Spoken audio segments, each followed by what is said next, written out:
당시 공자인데 고대 노예제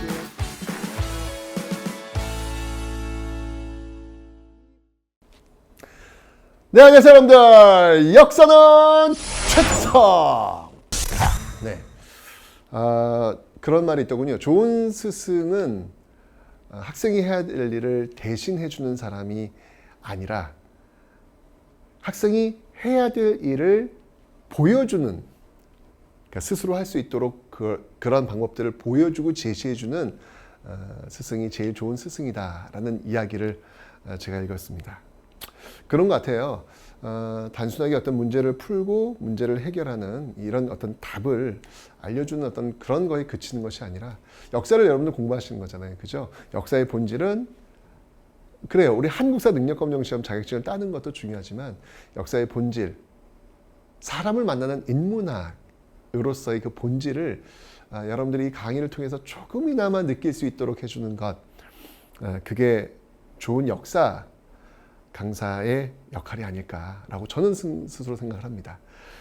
오늘 이 강의도 조금이나마 여러분들이 역사를 바라보는 안목, 역사의 어떤 그 시험지를 풀기 위한 어떤 그 스킬도 중요하지만 역사를 바라보는 안목에 조금이나마 도움이 될 수 있기를 기대하면서 시작하도록 하겠습니다.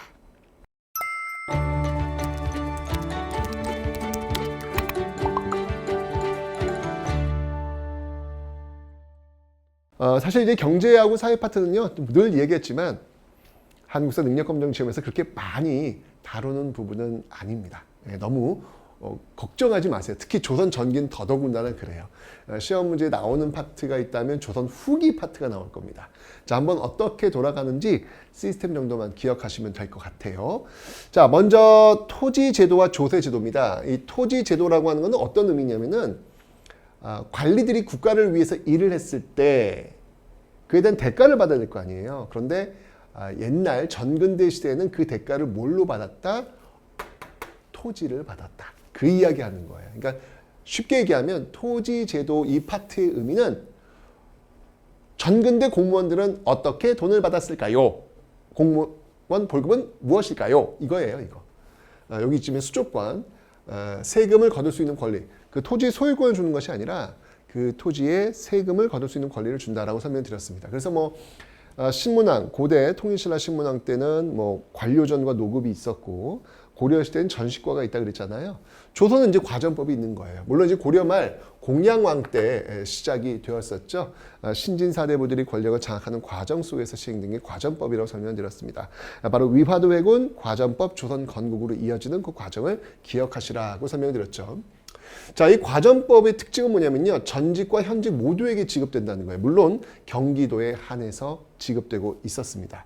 자, 그런데 여기서 그치는 게 아니라 또 뭐가 있었냐면요, 분명히 이 과전법이라고 하는 건 국가를 위해서 일을 한 대가로 주는 거잖아요. 그러니까 세습이 되겠어요, 안 되겠어요? 안 되죠. 네, 국가를 위해서 일한 대가니까 더 이상 일을 할 수 없으면 돌려줘야 됩니다. 돌려줘야 되는데 이게 수신전과 휴량전이라는 제도가 여기 끼어 들어가 있어요, 이 과전법에. 이게 뭐냐면, 수신전, 내가 이제 관리인데 내가 죽었어. 그럼 우리 부인 남을 거 아니에요. 그 부인이 만약에 결혼하지 않고, 말 그대로 지킨다 이거죠. 믿음을 지킨다.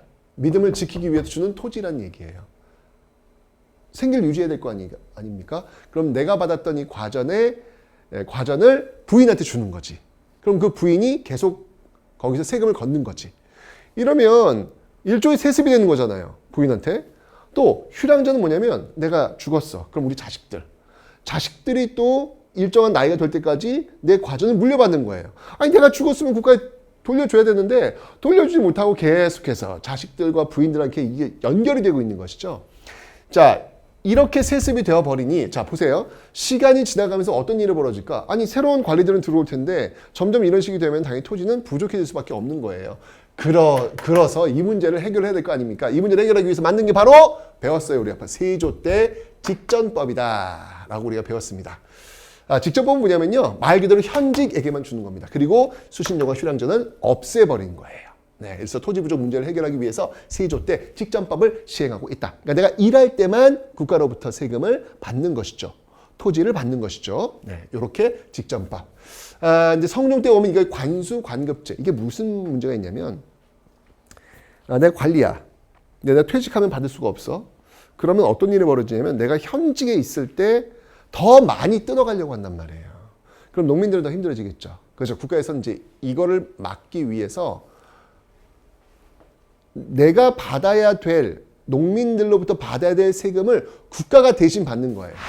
딱 정해진 원칙에 의해서 국가가 받고 그것을 관리인 저한테 전달해 주는 겁니다. 이게 바로 관수관급제라는 거예요. 관이 받아서 관이 지급한다 라는 건데, 이게 성령 때 시행된 거거든요. 근데 복잡해요, 이게. 좀 복잡해서 나중에 아예 직전법이라고 하는 제도, 이게 관수관급은 직전법에 변형된 양식이잖아요. 아예 직전법이라고 하는 제도를 없애버립니다. 명종 때. 그러면서 녹봉을 전면적으로 실시하면서 관리에게 주는 수조권 제도는 이제 소멸이 되더라. 그러니까 우리가 이제까지 공부했던 뭐 관료전, 노급, 전식과, 과전법, 직전법의 역사가 명종 때 종료가 된다. 이렇게 보시면 되는 거예요. 그래서 이제는 녹봉 체제. 사실 지금 이제 공무원도 받는 게 돈이잖아요. 월급, 현금 받잖아요. 이 당시도 이게 거의 현물, 돈, 이런 것들을 받게 되는 것이죠. 그래서 이런 모습들이 명종 때부터 지금까지 이어지게 된다. 이제 공무원들이 토지를 받는 일은 이제 없는 것이죠. 이런 것들이 지금 명종 때부터 나오게 되는 모습들. 요게 이제 토지 제도의 어떤 그 하나의 역사. 여기서 그러면 포인트는 뭐냐면 세조 때 직전법을 시행했다. 요게 이제 세조의 어떤 치적으로서 나오고 있는 내용들. 요 정도만 기억하시면 되겠습니다. 됐죠? 자, 다음은요. 조세제도입니다. 이건 이제 백성들이 국가에 내는 세금이에요. 백성들이 국가에 내는 세금, 이 제도가 어떻게 이루어져 있느냐. 자, 과전법에 들어갑니다. 이거 과전법이라고 하는 것은 관리들이 국가로부터 받는 월급에 대한 원칙들도 들어가 있고 백성들이 국가에 내야 되는 세금들에 대한 원칙들도 들어가 있는 거예요. 과전법이라고 하는 법칙이 굉장히 크다는 이야기죠. 그죠?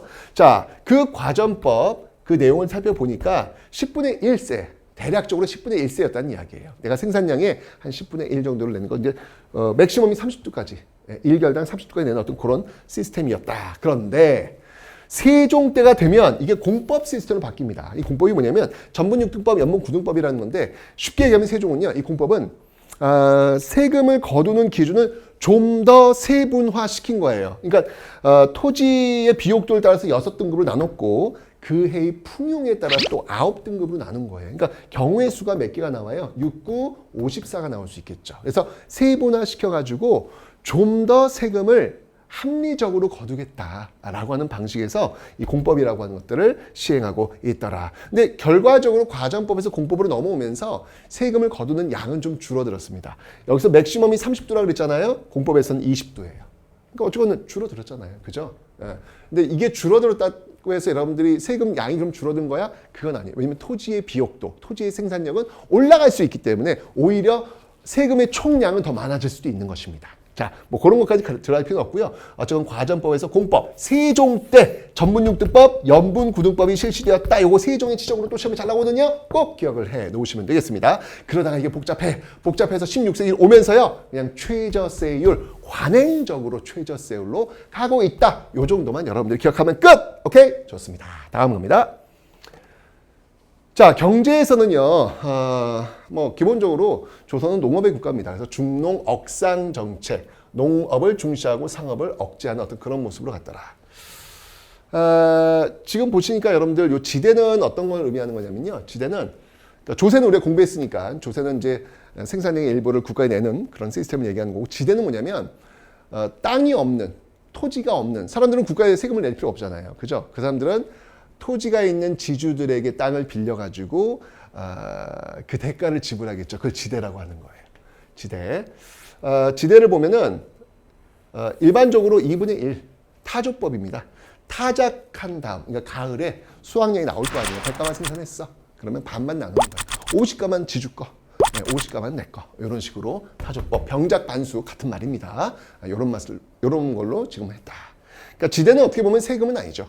지대는 지주에게 내는 땅을 빌린 대가를 내는 것입니다.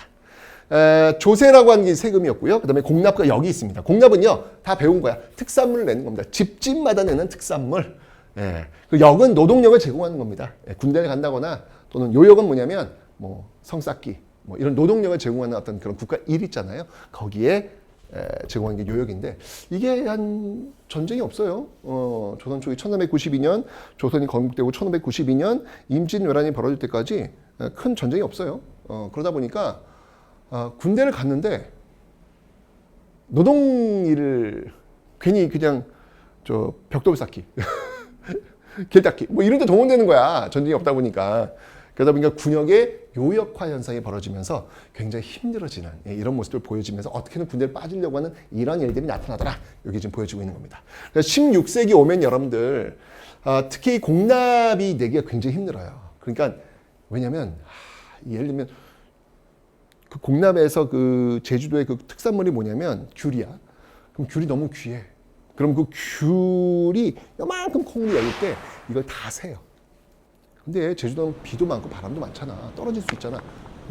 무조건 내야 되는 거예요. 그러니까 농민들은 너무 힘들어. 이거 힘든 걸 대행해 주는 사람이 등장해. 방납, 막을 방자, 공납을 내는 것을 막아주는 사람들. 이걸 방납업자라 그래. 근데 이 방납업자가 그 사또랑 결탁을 하면서 커미션을 매기는 거야. 내 것만 받으세요. 그러니까 사또는 검사라고 이거는 농민들 이거는 이게 나빠 안 받아. 이건 나빠 안 받아. 안 받는 거야. 이렇게 되면서 방납업자와 그 사또 간의 어떤 커넥션이 이루어지는 어떤 모습들이 나타나면서 굉장히 문제가 돼요. 이 문제를 해결하기 위해서 나중에 이제 대동법이 시행되는 배경이 거기서 나오게 되는 겁니다. 자, 군대도 마찬가지예요. 군대 가기 싫으니까 다른 사람을 대신 가도록 하는 대립. 또는 방군수포, 군대를 빼주는 것이요. 포를 내면 군대를 빼주는 거. 여기에 이제 또 사또의 또 농간들 이런 것들이 나오면서 16세기 되면서 참 힘들어져요. 그래서 결국 도적들이 일어나게 되는 것이죠. 명종 때 임꺽정. 네, 요거 기억해 놓으시면 되겠습니다. 명종 때 여러분들 직전법 체제가 완전히 소멸되잖아요. 또 임꺽정, 또 여기 명종도 연결이 되고 있습니다. 이렇게 해서 세금 체제를 정리해 놓으시면 되겠습니다.